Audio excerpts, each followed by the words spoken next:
रामावतार में जो अवतार हुआ, राम भी ऑलरेडी अवतार किया, मगर उससे कुछ सीखे नहीं। कृष्ण अवतार में वही युद्ध रिपीट किया ना। अगर कृष्ण चाहते युद्ध नहीं होता, वो ज्ञान देते ना।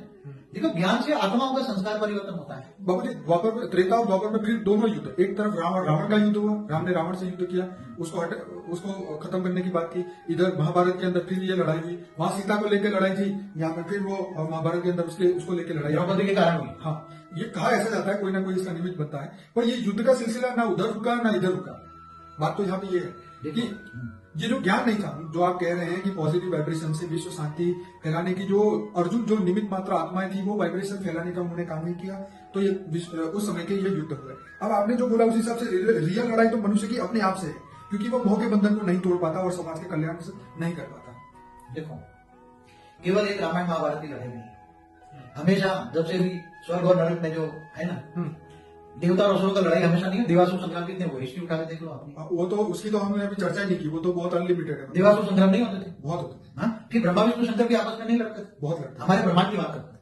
बाबू जी, कई बार तो यही समझ में नहीं आता कि अगर ब्रह्मा विष्णु शंकर आपस में लड़ रहे हैं, उनको इतना ज्ञान नहीं है कि भाई एक दूसरे को कैरेक्टर को वो नहीं जान पा रहे हैं, तो फिर वो सामान्य मनुष्य से ऐसी कैसे आशा रख सकते हैं कि भाई युद्ध ना करो या शांति से रहो। मनुष्य की ये हालत है, देवताओं में काम क्रोध लोग वो अहंकार है, तो मनुष्य का तो कहां से जाएगा? देवता तो भोगी थे। हाँ, तो मनुष्य भी तो भोगी बन गया ना। बात तो वही है, उस मनुष्य फिर देवता बनने की कोशिश कर रहा है, देवता फिर वही भोग के फिर मनुष्य बन रहा है, तो ये तो चक्र में से बाहर निकलने का ज्ञान ही तो नहीं। यही तो ब्रह्मांड के अंदर स्थूल जगत और सूक्ष्म जगत का युद्ध होता ही रहता है। देवासुर संग्राम हमेशा पहले से हुआ है। तो आपका मतलब ये है कि सूक्ष्म जगत में भी ऐसे युद्ध होते हैं? महाभारत सूक्ष्म जगत में क्या देवता कहाँ रहते हैं? सूक्ष्म में रहते हैं ना। हाँ, ठीक है। तो तीसरे लोग में जाकर नहीं होते? हाँ, तीसरे लोग में भी। देखो, एक बात बताऊं, स्टार वॉर्स बताए जाते हैं ना, वो बड़े पिक्चर है, ठीक है, मगर किसी के दिमाग में कहां से आया वॉर्स शब्द कहां से आया? किसी ने प्रेरणा देकर वो बताया ना स्टार वॉर्स। बिल्कुल। तो स्टार में युद्ध होते हैं ना, गैलेक्सियों में युद्ध होते हैं ना। तो इसका एक गैलेक्सी का मालिक दूसरी गैलेक्सी के मालिक से नहीं लड़ता होगा, जब धरती पर होता है, सूक्ष्म जगत में होता है। देवता तो सूक्ष्म जगत में रहते थे ना, तीन तत्व होता ना। तो मुझे लगता है इसी चीजों को देख के सबने यही बोला कि अहिंसा परमो धर्म, अहिंसा जो है वो धर्म ही जो भी कहीं आए तो अहिंसा परमो धर्म, अहिंसा परमो धर्म, अहिंसा परमो धर्म बोलने लगे, बरोबर। मगर कौन सी हिंसा कर रहे हैं? अरे चीटियों को भी ना मारो।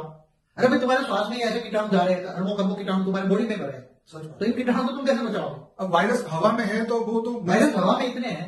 हाँ, तो मनुष्य तो अब क्या है कि वो तो कुछ कर नहीं सकता ना। जैसे कृष्ण ने क्या बोला कि तुम्हारा कंट्रोल किस पे है, तुम क्या देखो क्या ना देखो, वो ज्ञानी स्वयं तय कर सकता है। लेकिन वायुमंडल में जो नाद है, जो हवा में प्रदूषण है, जो आवाज आ रहा है, उसको तो सुनने के लिए मनुष्य वो है ना, वो तो फंसा हुआ है। मतलब कहने का मतलब ये है कि अब देखिए, अब यहाँ पे मनुष्य कैसे तय करे कि वो अर्जुन है या दुर्योधन? वो तो अपने ज्ञान के आधार से तय कर सकता है। ज्ञान से कर्म बदलते हैं। कर्म समझेगा, अर्जुन होगा ना तो ज्ञान लेगा, गीता का ज्ञान लेगा।